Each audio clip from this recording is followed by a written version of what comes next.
बिस्मिल्लाहिर्रहमानिर्रहीम। अल्लाहुम्मा सल्लि अला मुहम्मदिन व अला आलि मुहम्मद। अस्सलाम वालेकुम नाज़रीन, मैं हूँ आपका मेज़बान खालिद जमील और आप देख रहे हैं मेरा यूट्यूब चैनल। नाज़रीन,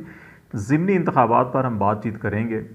8 नेशनल असम्बली और 3 सूबाई असम्बली के हलकों के ऊपर इंतखाबात हुए। इन 11 नशिस्तों में से 8 नशिस्तें पाकिस्तान तहरीक इंसाफ के पास थीं और 3 पाकिस्तान मुस्लिम लीग नून की थी सूबाई नशिस्तें। और अब तक जो मजमूई रिज़ल्ट सामने आए हैं, अगरचे पाकिस्तान तहरीक इंसाफ नेशनल असम्बली की 2 सीटें गवा बैठी है, लेकिन सूबाई असम्बली की 2 सीटें उन्होंने निकाल भी ली हैं। तो इस तरह से अभी इन 11 में से पीटीआई की 8 थी खाली की हुई, तो 8 वापस भी ले ली, और पीएमएलएन ने 3 खाली की थी तो उनको वापस 1 मिली। पीपल्स पार्टी 2 सीटें हासिल करने में कामयाब हुई है,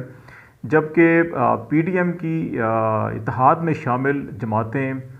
जिनमें जेयूआई, एएनपी और एमक्यूएम, इनका मुकम्मल तौर के ऊपर सफाया नज़र आ रहा है और ये किसी हलके से कोई काबिल ज़िक्र जो है कि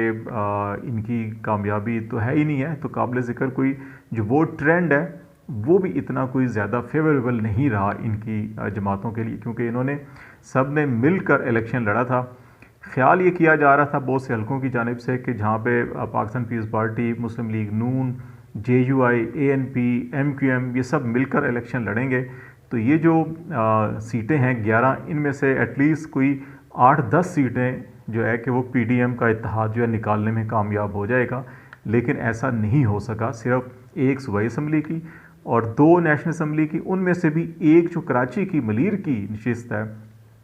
वो डिस्प्यूटेड रिज़ल्ट है, और इस पर गालबन पीटीआई जो है कि पिटिशन भी फाइल करेगी, क्योंकि इस इलेक्शन के अंदर इलेक्शन कमीशन ने जो ऑब्जर्वेशंस हैं प्रिजाइडिंग अफसर की, रिटर्निंग अफसर्स की और पोलिंग स्टाफ की, जहाँ पे जो बैलेट पेपर हैं वो छीने गए, पूरी की पूरी कॉपियों के ऊपर स्टैंप्स लगाई गई तीर के निशान के ऊपर, और इसकी रिटर्न कंप्लेंट्स जो है वो पोलिंग स्टाफ की जानिब से रिटर्निंग अफसर को भी की गई, इलेक्शन कमीशन को भी की गई। तो इस सूरत के अंदर ये जो है कि वो एक क्रेडिबल इलेक्शन नहीं होगा। तो ये मुमकिन है ये चैलेंज हो जाए पूरे हलके में या कुछ पोलिंग स्टेशंस के ऊपर, इसका रिज़ल्ट भी रोका जा सकता है। तो ये अभी कल सुबह जब मामलात इलेक्शन कमीशन में जाएंगे तो ज़्यादा वजाहत के साथ हो जाएगी सूरत हाल। लेकिन इस सारी सूरत हाल के अंदर 3-4 बड़े अहम सवालात हैं। एक ये कि बार बार अवाम का जो ट्रेंड है, जो अवाम की तरफ से जिस गुस्से का इजहार किया जा रहा है बैलेट के ज़रिए, वो बड़ा शदीद रद्द अमल है। और ये पैगाम ना सिर्फ इस पीडीएम की हुकूमत को है, बल्कि इस्टेब्लिशमेंट और अदलिया को भी अवाम की जानिब से ये बार बार पैगाम दिया जा रहा है कि वो जिस ट्रेंड के ऊपर जा रहे हैं, जो सोची समझी साजिश कहें या मनसूबाबंदी कहें, जो कोशिश की जा रही है पीडीएम या दीगर जमातों को मुल्क पे मुसल्लत करने की, उसके अगेंस्ट रिएक्शन जा रहा है। ये वो हलके थे, बड़े इनका इंतखाब बड़ी केयरफुल तरीके से तमाम सियासी जमातों ने with the help of establishment कहा जाता है कि इस इलेक्शन की थी, कि जिन हलकों के अंदर पीटीआई बड़े क्लोज़ मार्जिन के साथ जीती थी, और इन हलकों के अंदर पीडीएम की जो जमातें हैं जेयूआई, एएनपी,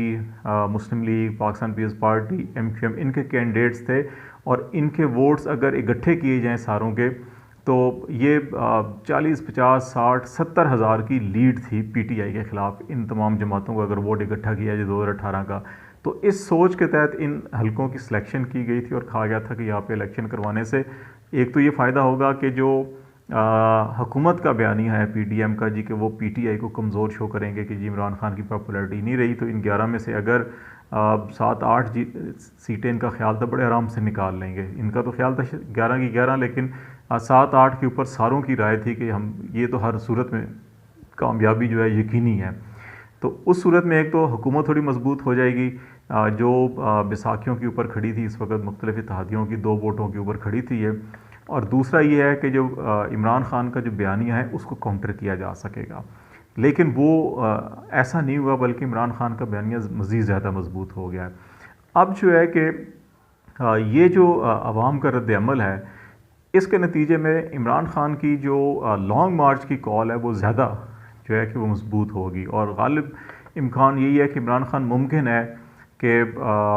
तो एक हफ़्ता, ज़्यादा से ज़्यादा एक हफ़्ता जो है कि इस हुकूमत को और दें सोचने के लिए कि ये रिज़ल्ट्स हैं, अब आप खुद फैसला करें क्या करना है। और उसके बाद लॉन्ग मार्च तो होना है और इसी अक्टूबर के महीने में होना है, इससे आगे नहीं जाएगा। ये लॉन्ग मार्च अक्टूबर में होगा अगर गवर्नमेंट ने इलेक्शन के ऊपर कोई डेट अनाउंस नहीं की। पाकिस्तान पीपल्स पार्टी के हल्कों, इस रिज़ल्ट्स के बाद भी पाकिस्तान पीपल्स पार्टी के हल्कों में ये सोच डेवलप हुई है कि गवर्नमेंट को चाहिए कि वो एक कमेटी बना के पीटीआई को इंगेज करें मुज़ाकरात के लिए, ताकि ये जो एक मोमेंटम बना हुआ है इसको तोड़ा जा सके और इलेक्शन कबल अज़ वक्त भी अगर कराने हैं तो करा ले जाएं, वरना हालात ख़राब होंगे। लेकिन नून लीग के अंदर अभी भी बड़ी रेजिस्टेंस पाई जा रही है इसमें, क्योंकि उनको पंजाब मुकम्मल तौर के ऊपर अपने हाथ से निकलता हुआ दिखाई दे रहा है। और उनके रुकन असम्बली मोहसिन नवाज़ रांझा जो हैं, उन्होंने तो ट्वीट भी किया कि नवाज शरीफ के अलावा कोई क़यादत जो है कि वो इलेक्शन जितवा नहीं सकती। उन्होंने ये ट्वीट किया और बड़ी मायूसी का इज़हार किया। बाकी तो तमाम उनके लोग खामोश हैं। और ये जो चीज़ है बुनियादी तौर के ऊपर अवामी इंतकाम, अवाम का एक नफ़रत का इज़हार इस सिस्टम के साथ, और जो कुछ पिछले 4-5 महीनों में इस मुल्क के साथ हो रहा है, चाहे वो अदल के ऐवानों में, चाहे वो इक़्तिदार के ऐवानों में, चाहे वो पार्लियामेंट के अंदर, चाहे वो इस्टेब्लिशमेंट की राहदारियों के अंदर जो ताने बाने बुने जा रहे हैं, ये बार बार आवाम जो है कि वो वोट के ज़रिए से, एक डेमोक्रेटिक राइट के ज़रिए से, एक जमहूरी हक़ के ज़रिए से अपनी नफ़रत का, अपनी सोच का, अपने गुस्से का इजहार कर रहे हैं और इसको समझने की ज़रूरत है। और ये अगर ये गुस्सा और ये नफ़रत अगर सड़कों पर आ गई तो उसका बहुत ज़्यादा नुकसान होगा, बहुत ज़्यादा शदीद रद्द-ए-अमल होगा। तो इसलिए गवर्नमेंट को एक तो ये सोचना चाहिए। दूसरा बड़ा अहम मामला जो है कि इन जमातों के डेफिनेटली डेंट पड़ा है, लेकिन कराची के अंदर MQM जो है वो प्रैक्टिकली बिल्कुल उसका तबाही के दहाने पे वो नज़र आ रही है। कि अभी अगर हम कुरंगी का ही हल्का देख लें, जिसमें अभी इलेक्शन हुआ, तो पिछले इलेक्शन में 80,000 से ज़्यादा वोट लिया था MQM के सुहेल मंसूर ने। ये 68,811 वोट थे इनके। और अभी जो इस वक्त तक जो रिज़ल्ट्स आ रहे हैं उसके अंदर अगर 5-6 हज़ार वोट जो है कि वो कहाँ 68,000, और अभी इनको सपोर्ट भी थी, पीपल्स पार्टी की भी थी, ANP की भी थी, JUP नूरानी ग्रुप जो है उसकी सपोर्ट थी, नून लीग की सपोर्ट थी। अब इन सब का वोट मिलाकर इनको कोई 43-45 हज़ार की लीड थी इनको 2018 की। लेकिन अब ये ख़ुद जो है कि 5-6 हज़ार के गिर्द इनका वोट घूम रहा है। तो ये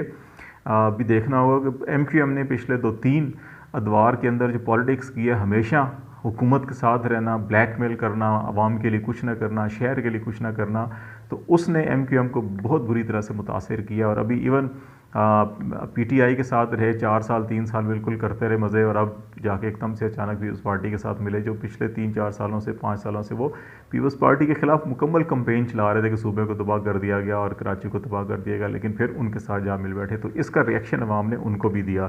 फिर मुल्तान के अंदर पाकिस्तान पीपल्स पार्टी ने नशिस्त जीती, जहाँ पे शाह महमूद कुरैशी की साहबजादी को शिकस्त दी गई। इससे पहले यहाँ से ज़ैन कुरैशी जीते, और फिर उससे पहले शाह महमूद एक दफ़ा हारे भी थे यहाँ से, सूबाई असम्बली के इलेक्शन आ रहे थे सलमान नईम के हाथों इसी हल्के से। तो अब ये भी एक अवाम की शऊर की अलामत है कि अवाम जहाँ पे मुखालिफ को नहीं छोड़ रही, वहाँ पे इमरान खान ने अगर लोटा क्रेसी और दूसरा जो है कि अपनी ये कहा जी कि ये सियासी विरासत जो है कि यहाँ पे कायम कर दी गई है कि ज़रदारी भुट्टो, और भुट्टो के बाद ज़रदारी के बाद उसकी औलाद नवाज शरीफ के बाद उसकी औलाद, और मरीम के बाद उसकी औलाद। तो उस बयानिया को मुल्तान के अवाम ने भी एक्सेप्ट नहीं किया। इमरान खान के इवन जो है कि उन्होंने शाह महमूद के बाद ज़ैन, और ज़ैन के बाद मेहरबानो, तो उन्होंने ये बड़ी जैसे ही इस टिकट की तकसीम हुई थी उस वक्त भी बड़ा रिएक्ट किया गया था सोशल मीडिया के ऊपर। तो ये एक अवामी शऊर की अलामत भी है कि अब वो जो है कि अपनी लीडरशिप को भी PTI के जो लोग हैं वो उनके उन फैसलों को तस्लीम नहीं करते जो उन्हीं के बुनियादी असूलों के मुनाफी हों। तो एक तो ये इसके अंदर बड़ा पॉजिटिव सोच आई है। दूसरा जो है कि जो लोटा क्रेसी की पॉलिटिक्स को शरकपुर की आवाम ने, जहाँ पे जलील शरकपुरी जो है PMLN के अंदर थे, सबसे पहले पंजाब असम्बली में इन्होंने आवाज़ उठाई अपनी क़यादत के ख़िलाफ़ और उस्मान बुज़दार से मुलाकातें शुरू की थी। तो अब जब इलेक्शन हुआ, वो ख़ुद तो नहीं लड़े, उन्होंने अपने एक अज़ीज़ को, अबू बकर को टिकट दिलवा दिया सूबाई असम्बली का। और ये सूबाई असम्बली के 3 में से वाहिद ये नशिस्त है जो नून लीग ने वापस जीती है।